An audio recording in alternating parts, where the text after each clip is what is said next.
Excellent. Look, it's great to have everybody here today on a webinar on how to invest in InfraTech for the net zero and climate resilient transition.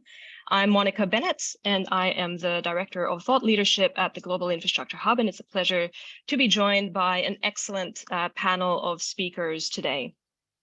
So today is the culmination of quite a lot of work that we have been undertaking for the G20 Infrastructure Working Group in collaboration with the Asian Infrastructure Investment Bank.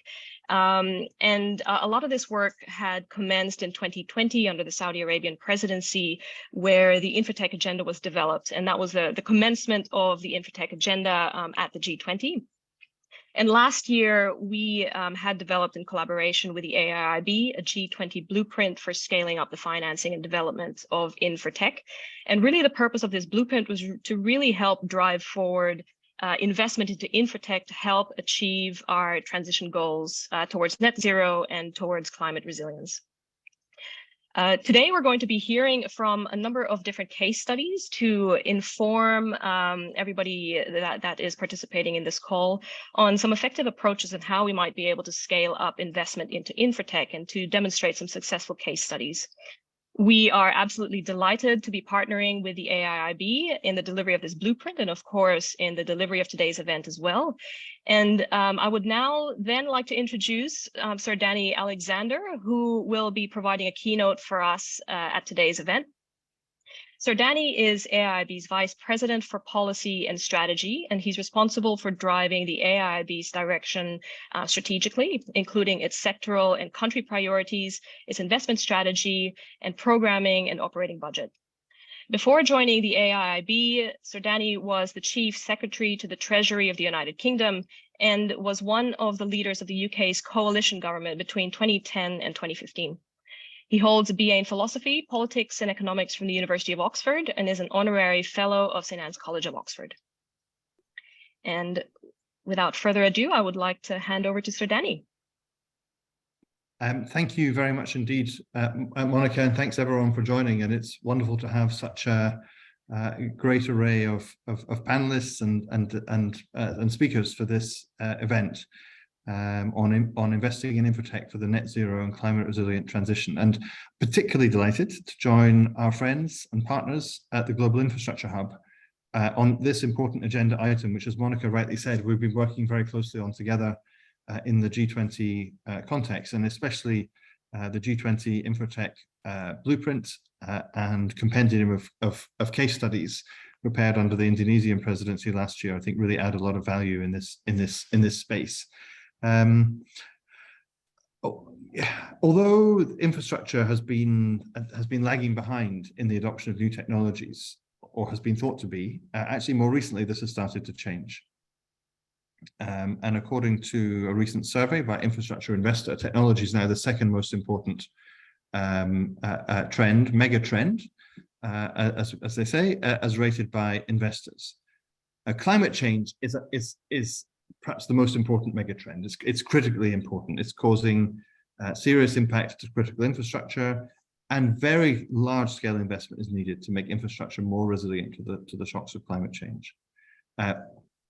In addition, infrastructure, energy infrastructure, but not only energy infrastructure, is a critical part of the solution to climate change and the transition to net zero emissions, which is one of AIIB's key goals. And critical goal for the international community, as reaffirmed last year at COP27 in Sharm el-Sheikh. And the integration of technology into infrastructure is increasingly recognized as one of the key solutions to the climate challenge, whether it's electric vehicles, hydrogen, smart grids, smart buildings, energy efficiency, flood prevention, management systems. Technology plays a vital role in effectively mitigating and adapting to climate change.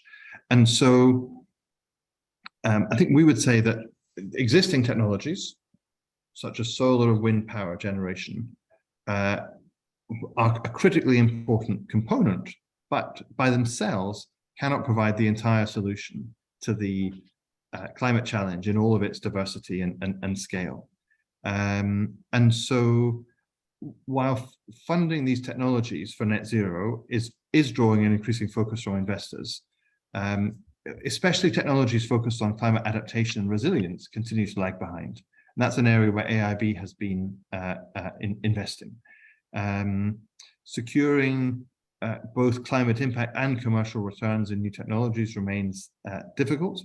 And the majority of investments and technology adoptions continue to be in the developed world. And yet, as highlighted by the International Energy Agency, by 2050, they estimate that half of emissions reductions will come from technologies that are currently at the demonstration or prototype phase, which means that investing in innovation, investing in new technologies, investing in the commercialization of those efforts is a really critical part of what we have to be doing in this decade. We often talk about this decade as critical for climate mitigation to put us on a path that can be consistent with 1.5 degree global temperature rise. But actually, it's also critically important to be investing now in the innovation which will support the new technologies which will be necessary for the next phase of the climate transition. And you can see with previous cycles of innovation, such as with solar and wind, which are now regarded as mature technologies, that significant uptake was only possible once they reached a certain level of maturity. And so new technologies have to undergo a similar reduction in costs, but much faster. Speed and scale are the two operative words here, and that applies to technologies such as battery storage, green hydrogen, biofuels, and potentially also carbon capture, utilization and storage, CCUS, which in many countries plays a key role in their transition plans. So I believe that AIB, along with other multilaterals, but we have an important role to play in advancing technology for net zero and climate transition. AIB was set up only 7 years ago. Our mission is to finance infrastructure for tomorrow, infrastructure that is green, technology enabled, promotes connectivity, and also is engaging with and mobilizing the private sector. We've embraced digital and technology from the very beginning as a 21st century MDB. That may be something that you would say should be natural, but it's what we've been doing. And we're pushing the InfraTech agenda by promoting and financing the development, commercialization, and adoption of InfraTech at scale. For example, we recently approved the financing of a green smart transportation project that includes the electrification of public buses and implementation of a digital transport management system, which will contribute significantly to decarbonization in that region. So these challenges are ones that we cannot address by individual effort, one institution, one company. We have to collaborate and learn from each other. And I think this webinar today is one example of how we're trying to do that. We're committed to supporting the G20 agenda, to working closely with our colleagues at the Global Infrastructure Hub on the InfraTech agenda. And we want to promote the actions outlined in the blueprint to scale up financing and develop infrastructure technology. We're committed to unlocking new capital and new technologies and new ways to address the climate challenge and to connect Asia by investing in sustainable infrastructure. And we want to share ideas learned and partner with you, with key stakeholders. And so excited to be here today, excited to have a chance to listen to the other speakers. But I hope also through this event, we can forge new connections, we can make new partnerships, which will help us to achieve the goals that we're representing here today. So thank you very much indeed, and look forward very much to the rest of the discussion. Thank you. Thank you very much, Sir Danny, for sharing the background on AIB's approach to InfraTech, which is indeed industry leading, and we've been very fortunate to partner with you in the delivery of the blueprint last year, but to obviously continue our collaboration into this year and into future years as well. Over the next 10 minutes, and I believe Jordana is bringing up the slide deck now, we will just be going over some of the opportunities when we talk about scaling up InfraTech. And we'll be talking about in the context of some of the data that we've been gathering over the last 12 months, and also in the context of the G20 blueprint, which of course has formed the basis of today's webinar and the panel session that's going to take place a little bit later. Next slide, please, Jordana. So to reiterate what Danny has said in his keynotes, InfraTech has the ability to help governments deliver greater outcomes for less investment. This means that it can help bridge the 2.6 trillion investment need for SDGs and also for achieving transition goals like net zero and climate resilience. And this can obviously help support governments to be able to deliver transformative infrastructure by introducing efficiencies into the investment process and into the delivery process as well. And I guess what we mean by scaling up InfraTech is that we are putting in place the right kind of enabling environment to allow the industry to go from developing InfraTech projects at a project-by-project basis to being able to develop and adopt InfraTech at a national, international scale through national, international policies and initiatives. Next slide, please.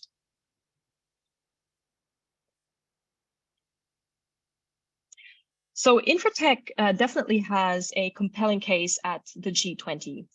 But what is the data actually telling us? So last year, the G20 asked the GI Hub to examine infrastructure plans across the G20 and to map some of the planned investment data to 21 transition pathways, which are listed in this chart here. We reviewed around 250 plans across 25 countries. And if you click on the next button, Jordana, what we actually found through this particular exercise is that InfraTech appears to be the highest trend in terms of planned investment when you consider the transition pathways. So we have around 560 billion of investment planned for InfraTech-related investments across the G20. So what this means is that InfraTech is indeed a priority, and we're seeing that come through the data. And what we need to do is to ensure that those investments are actually happening and taking place, and that the capacity and the capability is provided to governments and to investors to really make that happen. Next slide. But of course, InfraTech is not a single asset class. And when you break down that investment trend according to sectors, you can see that InfraTech investment is spread across all of the different sectors. If you're looking at the chart here, you can see that the blue lines represent the total planned investment by sector, and the yellow lines represent the InfraTech components under that particular infrastructure sector. So it's actually interesting to see where a lot of the activity across the G20 is being concentrated by sector when we're talking about InfraTech. So if you click the next button, Jordana, please. So you can actually see that most countries are planning to apply InfraTech primarily in the transport sector. So you can see that around 18 out of the 25 G20 economies have InfraTech under the transport sector in their long-term plans and strategies. And if you compare that to some of the other trends that we're seeing on that particular chart, you can see that transport by far is probably the highest trend that we're seeing in terms of the integration of InfraTech. Next slide, please. And so if we delve even further into the transport subsectors, if you press a button, Jordana, what we can see is that most countries are directing those InfraTech investments primarily towards zero emissions vehicles and the associated infrastructure, and probably not really that much else. So, while this is obviously, great for decarbonization and, echoing what Sir Danny said earlier, is that to be able to achieve transition goals, we really need to start looking beyond some of these sectors, start looking beyond decarbonization and looking to scale up the adoption of InfraTech for digitalization of infrastructure, for including the resilience of infrastructure, and to ensure that infrastructure is achieving social development goals as well through technology. Next slide, please. So in summary, we've identified two main opportunities over the last 12 months. The first is obviously to ensure that the right mechanisms are in place to be able to finance and deliver InfraTech at a global scale. And the second opportunity is to be able to diversify how we define and how we consider InfraTech in our investments. So to include not just technologies for energy efficiency or decarbonization, but to also include technologies for digitalization, adaptation, and social development. And of course, the G20 can play a role, and this was the focus of our work last year together with the AIIB. And the G20's role in being able to address these opportunities is framed in the context of 4 pillars, which are broken down into 13 actions as well. So these 4 pillars is how we have structured the panel session a little bit later on. And if you are looking for some further resources, and if you click through Jordana, the slide just shows the 4 pillars under the blueprint. So we have 4 pillars and 13 actions, and a couple more clicks. And you'll be able to see where you might be able to find some additional resources in relation to the blueprint, but also in relation to InfraTech more generally. But with that, I would like to hand over to Irene Kim from the AIIB to talk about their work under 2 of the specific actions under the blueprint, which is action 4.1 and 4.2 on a new platform for an InfraTech ecosystem. So with that, I shall hand over to Irene to deliver her presentation. So a quick introduction to Irene. Irene is a strategy officer at the AIIB, where she oversees the implementation of the corporate strategy and business plan, including thematic priority and technology-enabled infrastructure. In AIIB, Irene took part in developing implementation approaches for the InfraTech platform, the equity strategy, and the private capital mobilization strategy. Over to you, Irene, for your presentation. Thank you very much for your introduction. Yes. Hi, I'm Irene Kim, a strategy officer from AIIB. I'm very honored to have this opportunity to present our InfraTech platform to you today. Next, please. Allow me to first begin by introducing AIIB's mission of infrastructure for tomorrow set by our corporate strategy. Infrastructure for tomorrow, which is called I4T, reflects our firm commitment to sustainability with a clear operational focus on 4 thematic priorities.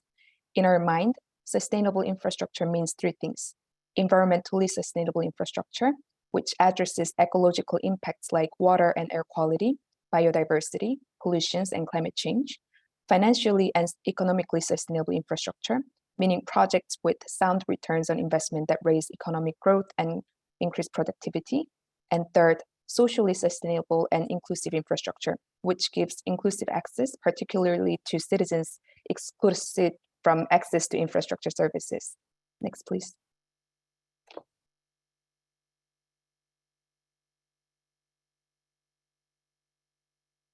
We believe I4T unlocks new capitals, new technologies, and new ways to address climate change and to connect Asia and the world.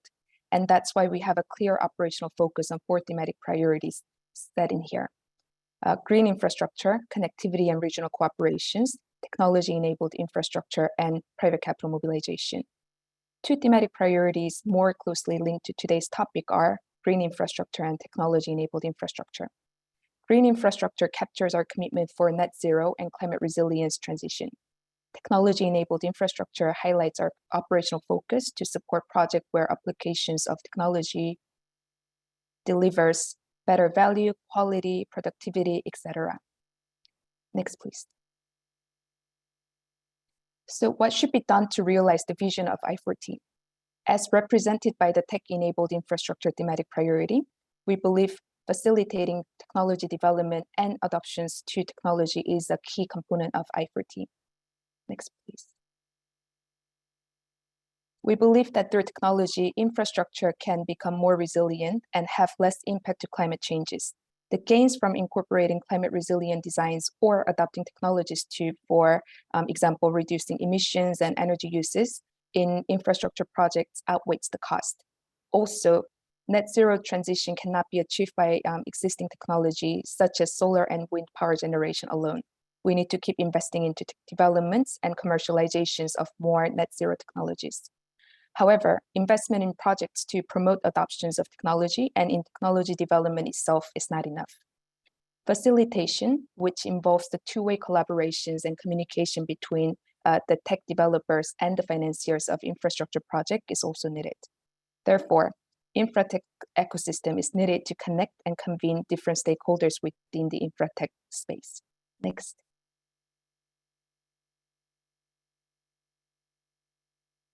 And this is where AIIB's InfraTech platform comes in. We are developing a holistic platform to scale up InfraTech investment in Asia and beyond. Activities are designed to drive InfraTech investment tailored to sponsors, investors, financiers, from identifying technology to matchmaking stakeholders, and from capacity building to providing debt and equity financings for InfraTech projects. This platform is our strategic response to the focus on I4T and a one-stop shop for technology value addition to our clients and partners throughout the infrastructure project lifecycle. The platform consists of 5 pillars: inspire, interconnect, invest, innovate, and influence. Next. Let's have a look at each of the pillars a bit more closely. Inspire, this is the pillar that's set to build knowledges and capacity, gathers informations and develop insights and tools to support identify technologies. Interconnect, this is a pillar to build community and facilitate engagement among different players in the InfraTech space. Third pillar is invest. We would leverage knowledges and networks to support investment execution from the upstream preparations to the execution itself. Innovate, it's a pillar that's set to partner with projects and stakeholders to organize innovative events and support new solutions to be commercialized and adopted. Last but not least, influence, contributing to and facilitating international dialogue on this InfraTech agenda and to have regulatory discussions. Next. The next page shows a few detailed examples of activities under each of the 5 pillars. A blueprint is a good example of our activity under Inspire pillar, and today's webinar is a good example of activity under our Interconnect pillar. Next, please. Now, a very key component in our InfraTech platform is collaborations with ecosystem players, from idea generators to investors to technology companies to governments. We understand the different roles and value additions of each and every one of these partners and is very eager to work together to build infrastructure for tomorrow. As highlighted by our Vice President Danny in his keynote speech, we very much look forward to collaborations to scale up infrastructure, whether it's sharing ideas, creating knowledges, or developing technology together. Next. Thank you very much for listening, and let's create tomorrow together. Thank you.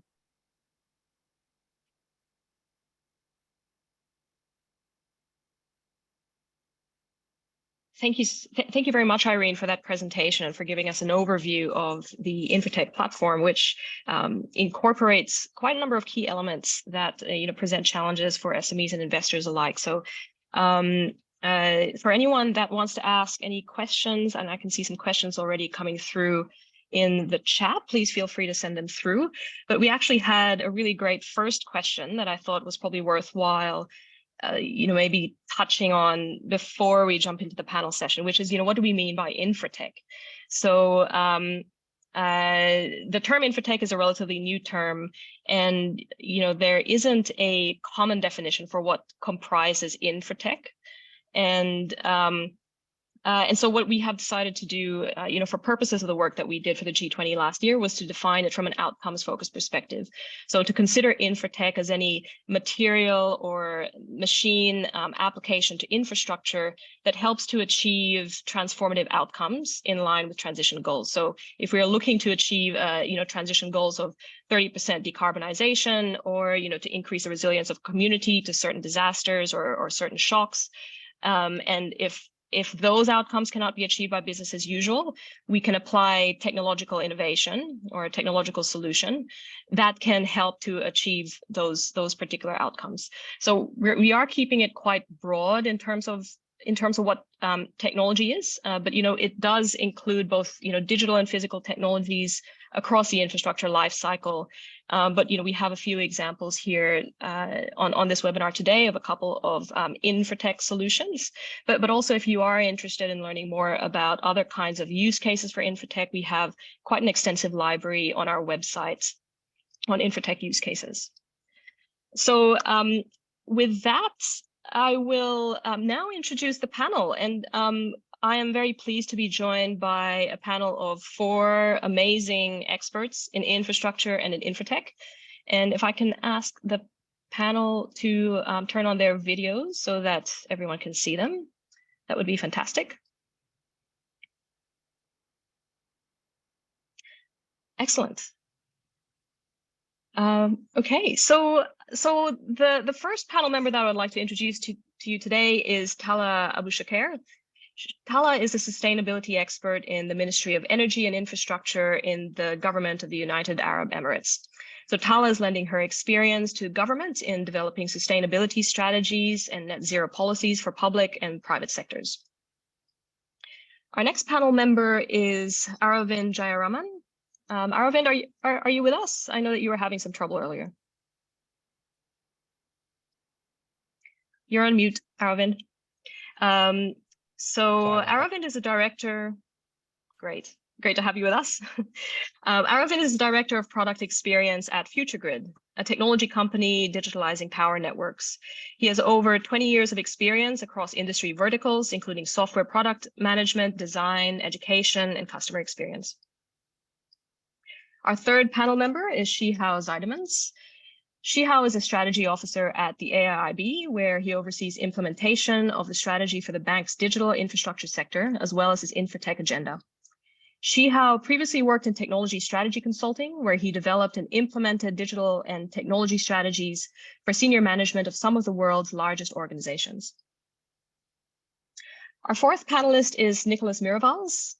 Nicholas is the CEO of Oris, a technology company offering a digital platform for the sustainable design and smart use of resources for low-impact infrastructure. Nicholas has extensive international experience in the infrastructure industry, from site engineering to general management, international contracting, and business development. So welcome to everyone. So for my first question today, I'm going to start with you, Tala. As the UAE government, you recently launched a roadmap initiative that drives the adoption of investment of sustainable and innovative technology solutions for infrastructure. This is the Arab roadmap for zero emissions. Are you able to give us a brief overview of this initiative and what the UAE government's objective was in rolling out this roadmap? Yeah, hello everyone, and thank you very much for hosting such an important event. I will give a brief about the map where in the United Arab Emirates, we took the initiative to lead the development of this map as one of the outcomes of the third Arab Ministerial Forum on Housing and Urban Development. And the main driver behind this initiative is to draw more attention towards the built environment. We need to keep stating and reminding everyone that the built environment is one of the main contributors to the generated greenhouse gas emissions. So it's important to mention that they're responsible for 36% of the final energy demand globally, representing 39% of the energy emissions. Saying this, it will not be less, it will be increased and growth with the population growth, with the urbanization growth, and with the economy growth. So we need to take an urgent step to shift to net zero and stop the business as usual. And we can't achieve net zero without decarbonizing the built environment. So saying so and being part of the steering committee members of the Global Alliance for Building and Construction under the UNEP, we took the lead to develop this map, serving 22 Arab countries following the methodology of the global ABC structure and covering 8 activities that each one of them represents a major contributor impacting the environment, which are the urban planning, new buildings, existing buildings or retrofitting, building operations, appliances and systems, materials, resilience, and clean energy. So we covered all of these activities, and we took into consideration that there are different diversity between the 22 Arab countries. So the roadmap that we developed has 3 sub-roadmaps. to cover different development progress within these countries. So it covers advanced progress in the construction sector, moderate and early starters. And it provides a tool, a self-assessment tool for all the countries, so they can position themselves and decide where they fit within these 3 sub-roadmaps and how they can progress to achieve the net zero. We hope that this roadmap will be a starting point for each country to develop their own national roadmap and maybe also subnational roadmaps. So this is in a brief the one that we developed. Thank you, Talan. It's great to see that this is being applied across 22 Arab countries as well. So, there is potential to have that kind of impact at scale. What mechanisms are being introduced through this roadmap that will allow technologies to kind of be better integrated into government planning and delivery? So, you mentioned the individual country roadmaps as well. How do you see technology, moving forward through this policy initiative? Yeah, since we started the development, we recognized the importance of technology to accelerate the actions toward low emission, resilient building and efficient buildings. We also recognize that today we don't have lack of technologies. We don't believe that we need more inventions. We need more to scale up the existing technologies. We want to make them more available, accessible to all, affordable. And we need also to build the capacities on different levels so these countries can deal and manage these technologies up to their level of accessible resources. So in the sub roadmaps that we have based on the development progress of each countries, we provided list of enabling technologies per each activity, the 8 activities that I mentioned earlier. These technologies are supporting the market transformation. So each activity or each technology, we provided a small description, how this technology can be utilized to accelerate the transition to net zero. And also we provided steps per each development status on how they can initiate these technologies in the market, how they can, what's needed in the pre-commercial stage, and how they can scale it up. We also took into consideration that there are disparities between the resources available between the countries. So we described the status quo per each development, what are the required steps to move forward. And we provided also examples per each activity. What are the best practices in the region? And if it's not available in the region, what are the best practices globally? So we believe with this demonstration of technologies per each activity, we provided a tool where each country can learn from each other. They can leapfrogging and have knowledge transfer.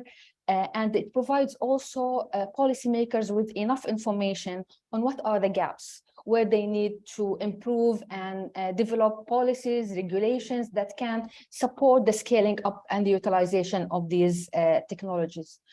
One important thing also, we recognize the importance of offering different financing tools. So there are also different financing tools on how to invest on these technologies, and what are the and how to translate the policies into reality.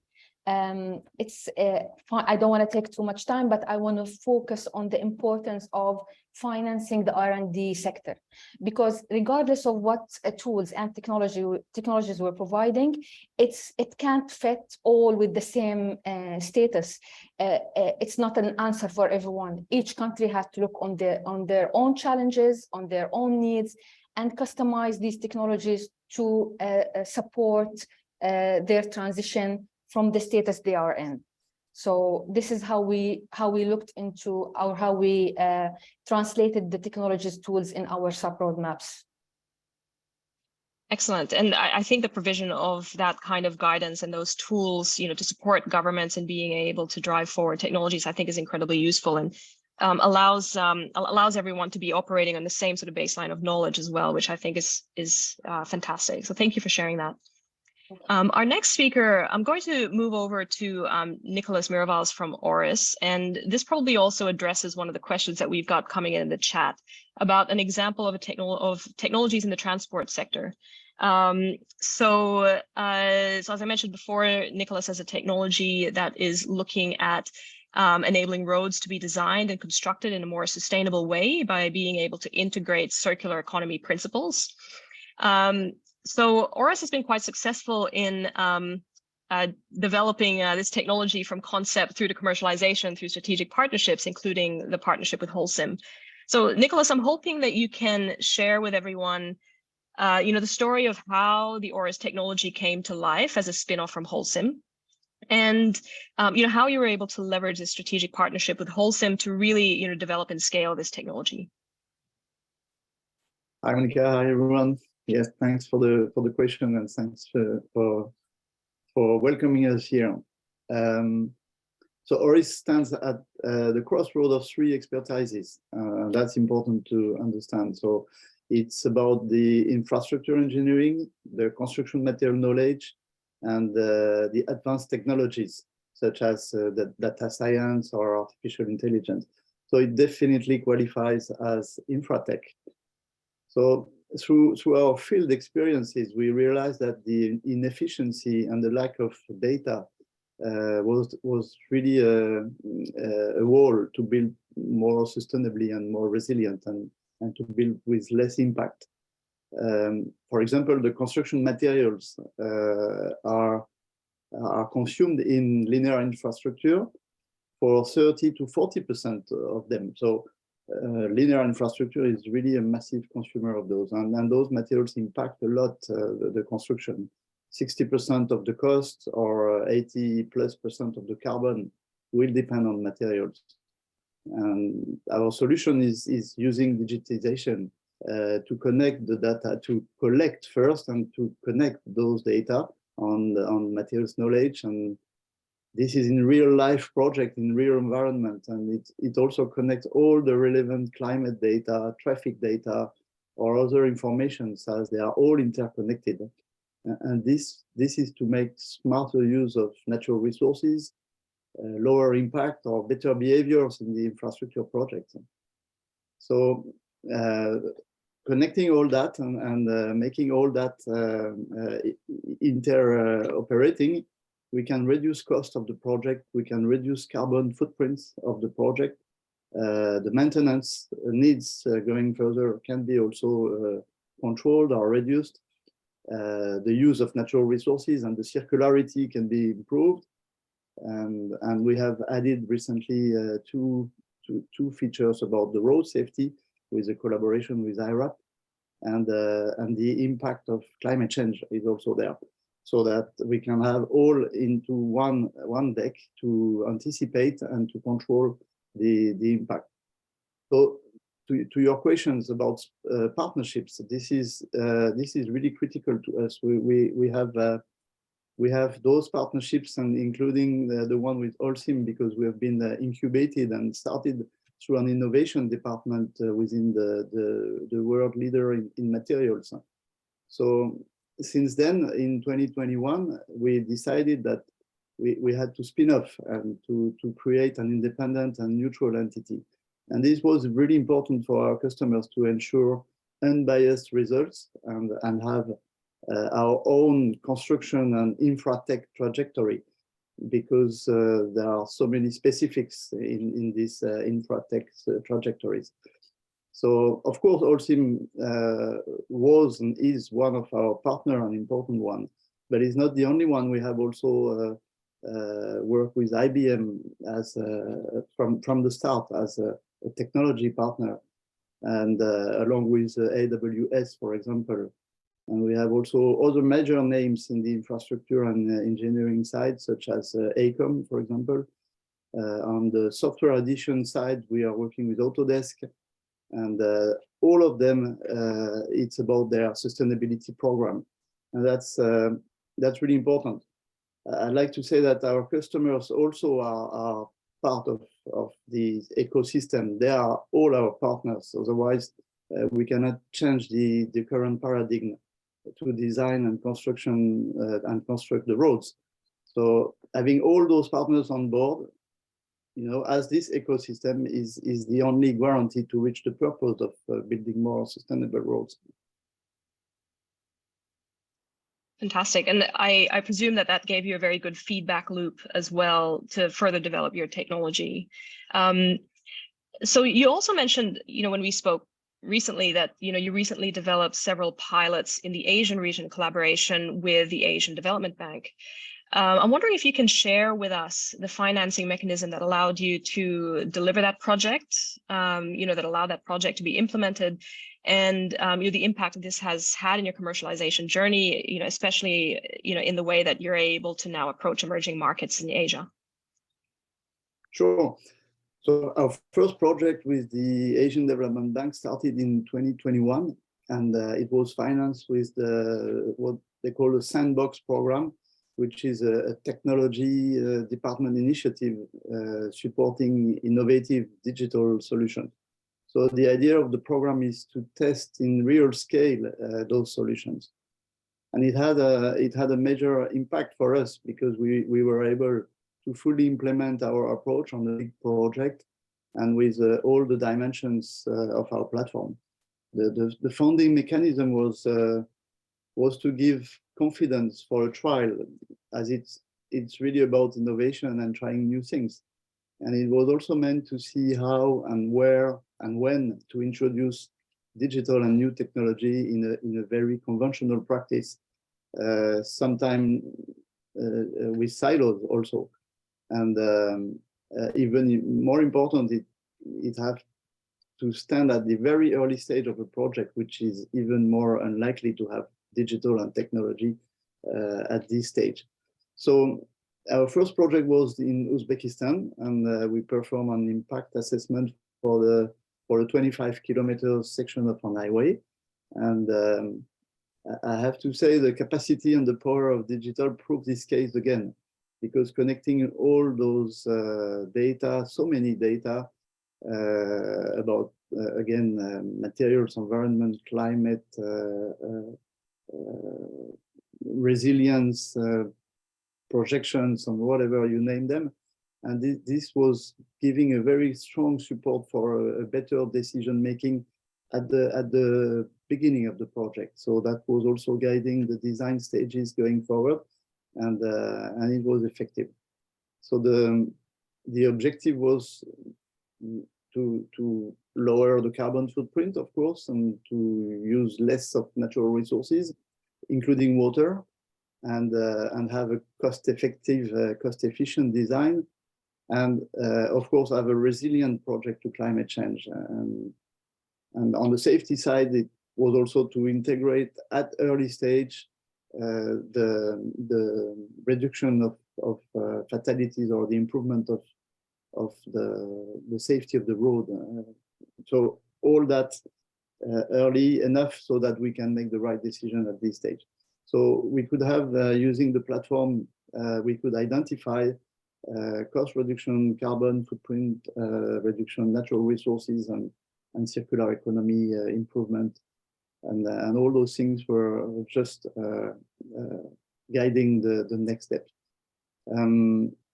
This project was also looked at with regard to the Paris Agreement alignment, and we could also see where the technology can help here to automate this evaluation and to ensure this consistency in this evaluation, which is not simple sometimes. And yeah, so just last thing, we have verified our methodology recently, and we got a verification from InfraTech on our carbon calculation.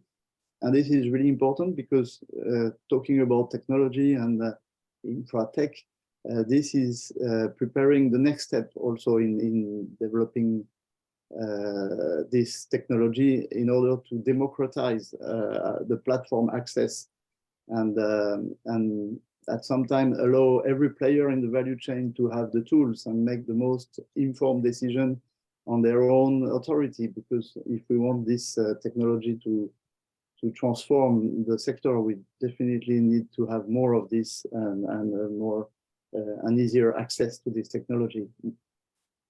Yeah, and actually that's a really good segue to our next speaker. So we're going to switch track a little bit and go to Shihao from the AIIB. So Shihao, we heard from Irene earlier that AIIB has digital and technology at the heart of its strategic priorities. So, we also heard that the AIIB plays a significant role as a facilitator and promoter of an InfraTech ecosystem. So can you tell us a little bit more about what AIIB is doing in its role as financier, and especially when it comes to applying technology and infrastructure to contribute to the net zero and climate resilient transition? So I guess this is a nice complement to what Nicholas was talking about earlier. Yeah, for sure. Thank you so much. So investing in infrastructure can really be seen as our core business as an infrastructure investment bank. But on top of that, we have technology and green at the heart of our strategic priorities. So we not only recognize how valuable technology is to improve quality and reduce costs in infrastructure, but we also understand how critical technology is to combat climate change. So therefore, we invest in technology that supports the net zero transition, as well as technology that helps improve resilience against the impacts of climate change. And we invest in both the development and the adoption of such technologies. So first, regarding the adoption of technology and infrastructure, we really believe it can benefit all key parties involved. So it helps our clients get more value out of their investments. It contributes to our own financial sustainability, but more importantly, it helps the technology itself commercialize and scale. And it can make the infrastructure assets itself more resilient, more sustainable, safe, and operationally efficient. So that's why we always look for opportunities to introduce valuable applications of technology against climate change in our infrastructure projects. And to give you some examples, so we financed a project to expand and improve the electricity distribution network of the Osman Ghazi region in the western part of Turkey. And this project used smart meters to enable real-time measurements and optimization of the network. And that, of course, significantly increases the energy efficiencies. And then in China's Guangxi province, we financed a project that aims to improve the Guangxi and Chongzuo border connectivity. And in this project, we applied a digital platform that combines several technology solutions such as BIM, so building information modeling, geographic information system, IoT sensors, and AI algorithms. And in total, this digital platform really helped to improve project management. It helped to optimize usage of resources and to visualize and monitor the entire infrastructure network along the entire project lifecycle. So that's regarding application of technology, but AIB is also investing in the development of InfraTech for both the net zero and the climate resilient transition. There's really a large shortage in financing for innovation and development of climate-focused InfraTech. And therefore, we also invest and try to mobilize private capital into this area. And some of the recent highlighted projects that I can share is, for example, the Sinovation Disrupt Fund, in which we invested 75 million. And the objective of this fund is to adopt AI in the portfolio companies of the fund across sectors in China, to improve performance, to create value, and also to explore and develop all sorts of AI use cases for traditional infrastructure sectors. And then there's also NIO Capital, which has the same founder as the NIO electric vehicle brand. And that really focuses on decarbonization and digitalization technologies in transport. So for example, automotive, of course, and energy and associated industries. And these are traditionally some of the most carbon intensive industries. And very recently, we've set up a VC program, as we call that. And that program will invest into multiple technology-focused venture capital funds to promote really the early stage innovation and development of both green and technology-enabled infrastructure across our members. So that's in short some examples of what we do as a financier in InfraTech against climate change. Which sounds very comprehensive indeed. And so I assume that you run into some key challenges when you're undertaking some of this work around financing InfraTech. So what are some of these challenges, and how is the AIIB addressing these challenges? Yeah, so there are so many challenges when it comes to financing InfraTech, and perhaps even more so when financing InfraTech against climate change. So one way how we like to dissect this whole world is by looking at the different phases of the development journey of InfraTech. So roughly we can distinguish 3 phases. So in phase 1, that's more innovation. So you could say here it's still in the lab. And then phase 2 is commercialization. So here the tech comes out of the lab and into the market. It needs to prove itself so that it can scale up. And then phase 3 is maturity. So here it's already scaling up and it's already supported by a mature business model. And so for each of those phases, there are specific challenges. So when we look at the first phase, innovation, there are just fewer financiers that concentrate on R&D for InfraTech specifically, and perhaps even more so for climate-focused InfraTech. And also, although there is increasing investor focus on technologies focused on climate change mitigation, so the net zero transition, but on the other hand, funding for climate adaptation or resilience, those types of technologies still lag behind by a lot. And then on the other end of the spectrum, so phase 3, when the InfraTech is mature and scaling up, then you start to see that cybersecurity risks start to pose challenges, and also the lack of common regulations and standards in the InfraTech space can make it difficult to scale it really across countries. But then in the middle phase, so phase 2, that's where the InfraTech needs to be commercialized and needs to prove itself so that it can scale up. That's where we see most complex challenges. So in this space, there's a very complex and fragmented field of financiers with different motives, different things that they're looking for, and that can make it very difficult to mobilize financing effectively. So to help that, we simply need to better understand and mobilize the wide range of different types of financiers and the wide range of different funding pockets that are available to support the adoption of InfraTech.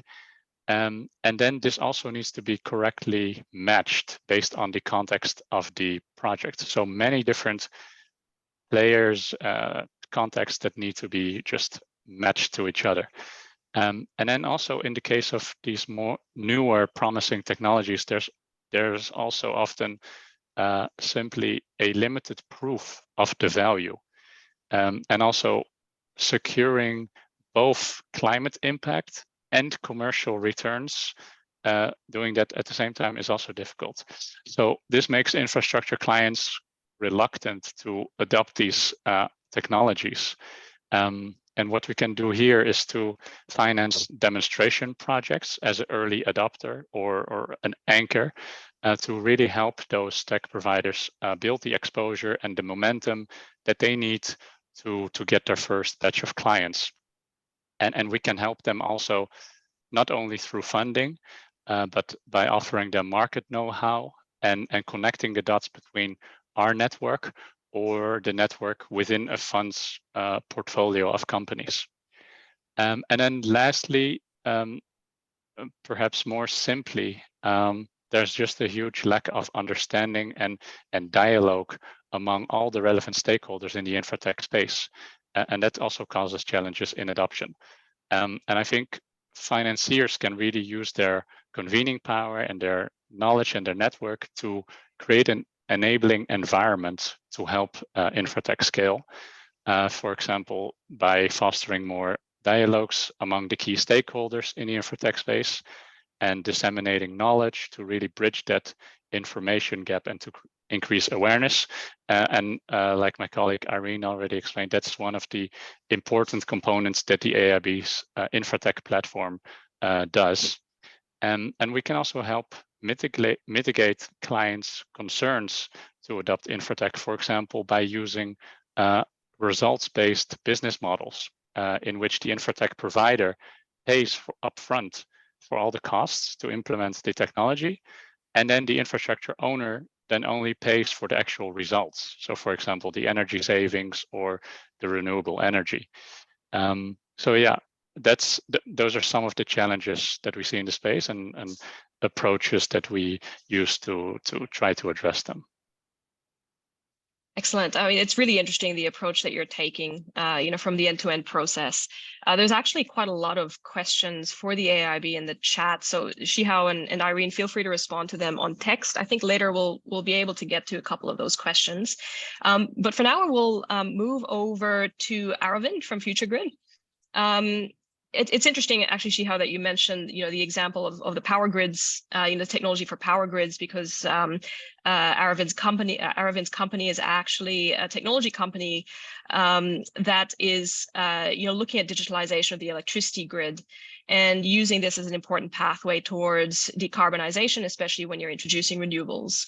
So Future Grid has developed a solution that helps their customers, especially in emerging markets, be able to leapfrog, this digitalization outcome through their technology solution.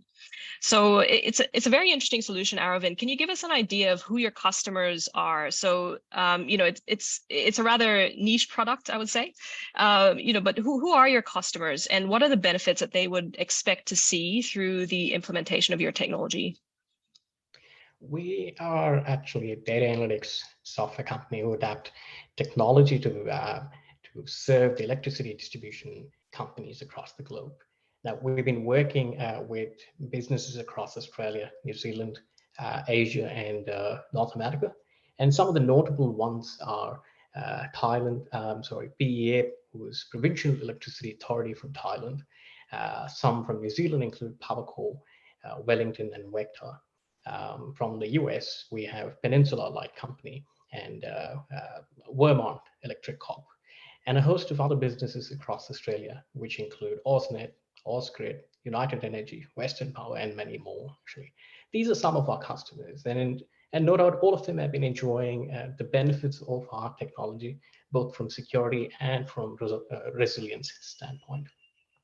Now, I understand that both these words, security and resilience, seem to be increasingly common terms today that are being used, actually. And they're required not just for the success of the business, but also to maintain a very safe and sustainable environment for people across the globe. Now, electricity distribution is pretty massive, in fact, and it's widespread. And it is not going to be easy for businesses to keep track of the anomalies, the issues that actually occur in their network, that do particularly in real time. They'll have to react to it in real time, and try and take some proactive measures to make sure that they're trying to avert some disasters, actually. So they will need technology to actually aid their efforts. They will need technology to save time, and not just monitor that network, but also, like I said, take some actions proactively. We actually provide complete visibility of the low voltage or secondary network for those businesses. We help them identify overloaded transformers. We keep track of the hosting capacity of those transformers and make sure that the businesses are notified if they really want to cope with the demands of load and generation. We help them detect unauthorized and unregistered distributed energy resources, such as solar installations and EV charging.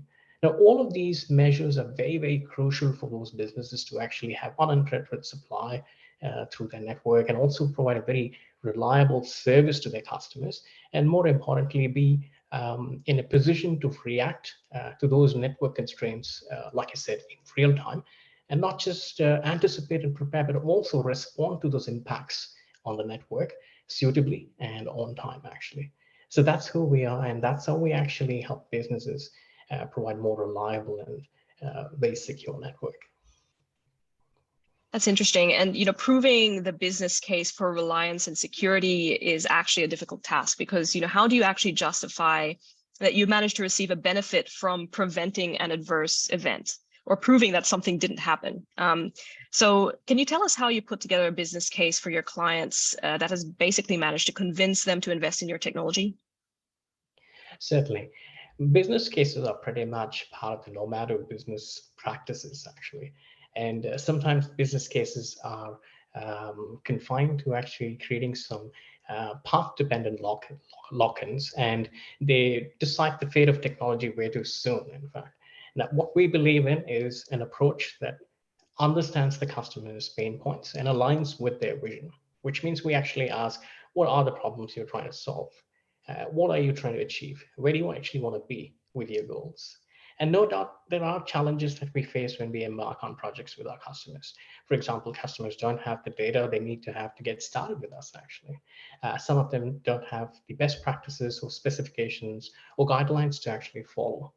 Some of them don't have the knowledge, experience, and the confidence to embark on a digital journey to see the actual benefits of technology adoption. We work very closely with them to actually overcome these challenges, and we do that mainly through our core values. One of them is leapfrogging. The other one is to help them get started with what they have in hand today. And the last one is actually help them stabilize and not fail at all.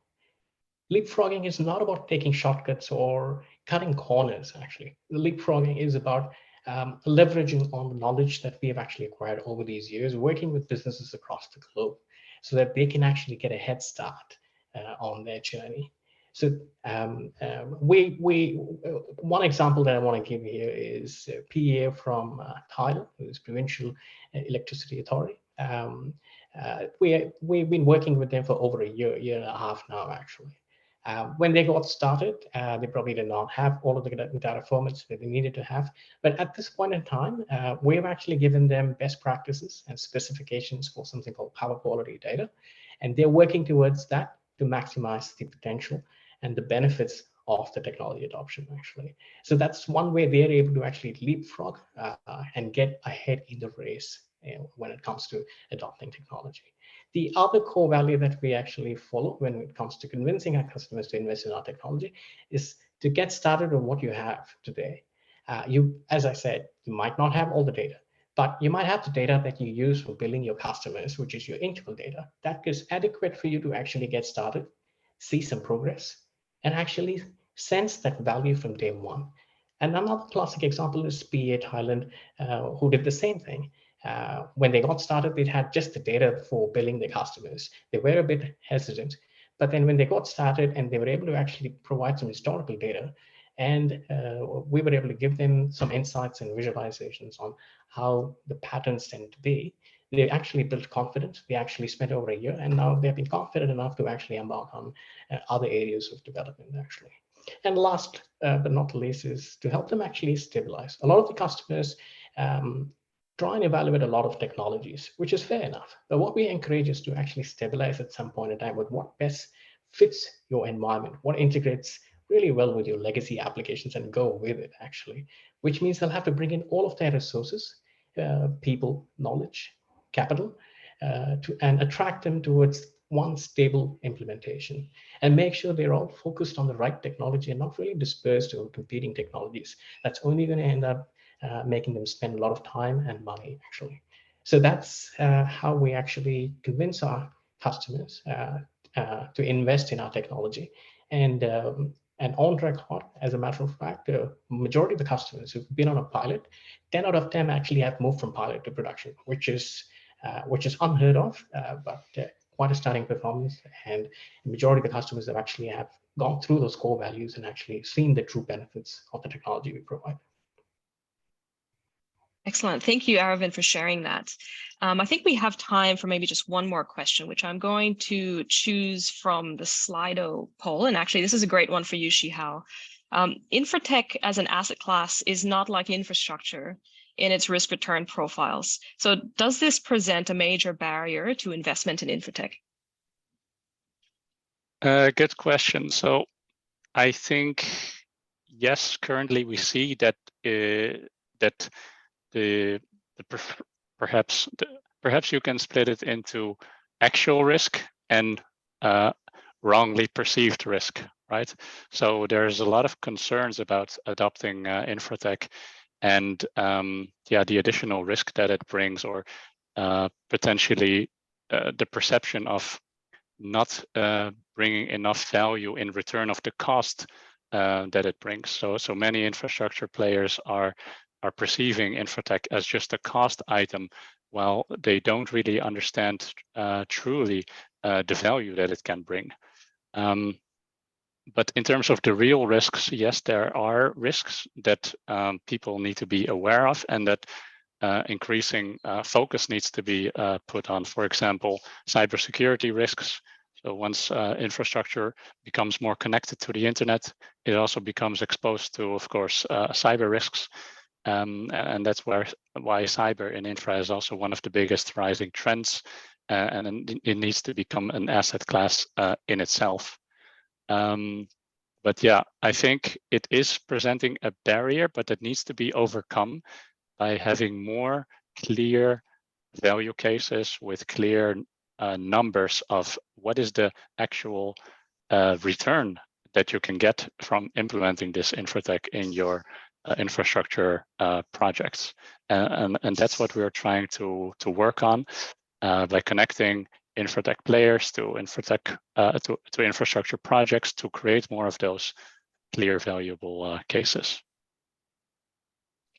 Yes, and I think it's really interesting. So from the perspective of the hub, we come at this from a data perspective, you know, and as you say, there isn't enough data on the risk and there's not enough data on the return, or even if there was that data, it's, you know, not very well accessible. So it's highly fragmented, you know, from one project to another. I mean, interestingly, if we were going to gather data on risk and return for InfraTech, we would need a taxonomy to be able to support that activity. And at the moment, there's no way of distinguishing, you know, does an infrastructure project have an InfraTech component, and actually be able to distinguish how has that asset performed, you know, in a conventional sense or in an InfraTech sense. And so this is, you know, something that does need to be addressed, you know, if we are going to be able to scale up the adoption of InfraTech. But it is a big challenge to take on, and something that I think that we will all be collaboratively working on over the next few years, I would say. All right, I think we have another couple of minutes, and I'm just going to do some quick fire questions with the panel. So just to finish up, you know, in 20 seconds, and we'll probably start with you, Shihao, since you answered the last one. In 20 seconds, what is your key takeaway or learning that you'd like to share with the audience on being able to secure or invest in technology? Yeah, so I think it really ties into what we've, me and my colleague Irene have already been talking about. I think one of the biggest challenges in the space is simply awareness. Most stakeholders lack the knowledge to make investments for technology happen. So which technology can best be applied in my infrastructure? What's the value that it can bring? How do I calculate the ROI? Who can best finance it? And there simply needs to be more engagement and collaboration among all the stakeholders in the ecosystem, and more sharing of knowledge and success stories. And yeah, today's webinar is one way how we're trying to help in that. Tala? Yeah, I totally agree. Technologies are there. There's no need to be scared to implement them. It's important to build the right ecosystem with the right capacity building of everyone, all of the stakeholders that they can use, implement future utilization for this technology is important. And initial stages planning on how to initiate this technology in the market, in the projects is essential. So it will get the buy-in, the future support to get this successful and scale it up. There's again different ways to implement, but it's important to start with the easiest way and then go with the complicated ones. Data is very important.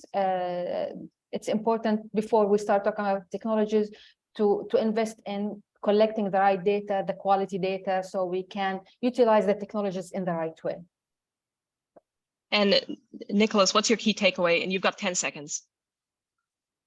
Thank you for that. First, I would say infrastructure is really lagging in terms of new technologies and lagging behind lots of sectors. So we can do better.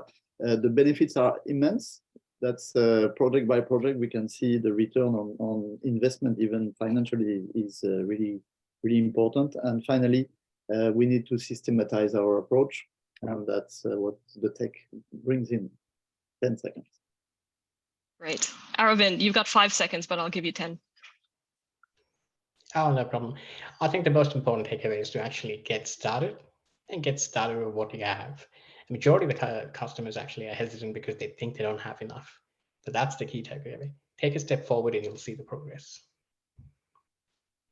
Fantastic. And with that, we have come to a close for our webinar, and I'm getting some great messages on the chat to people who have found it very informative, and that's great. Anyone that wants to learn more, feel free to reach out, and hope to have you on another webinar at some point in the future. Thanks, everyone. Thank you. Thank you, everyone. Thank you.